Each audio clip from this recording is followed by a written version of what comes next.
सर्वांचे स्वागत आहे। कुंडलीत धन वैभवचे योग। कुंडलीत 12 भाव 12 राशी 9 ग्रह असतात। जन्मवेळची कुंडली फिक्स असते।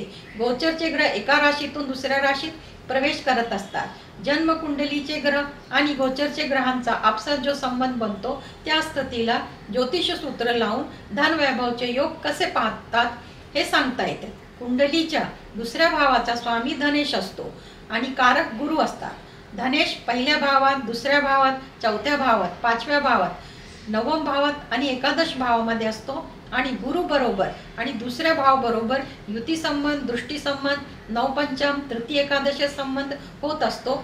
याच ग्रहांच्या महादशा चालू असतात तेव्हा धन वैभवचे योग बनतात। लग्न राशी आणि चंद्र राशी अनुसार मिथुन राशीच्या लोकांसाठी मिथुन राशी 3 नंबरने सुरू होती। मिथुन राशीसाठी चंद्रमा हा धनेश होतो। तर चंद्रमा पहिल्या भावात, दुसऱ्या भावात, चौथ्या भावात, पाचव्या भावात, नवम भावात आणि एकादश भावात असतो तेव्हा धन वैभवचे योग बनतात। धन्यवाद।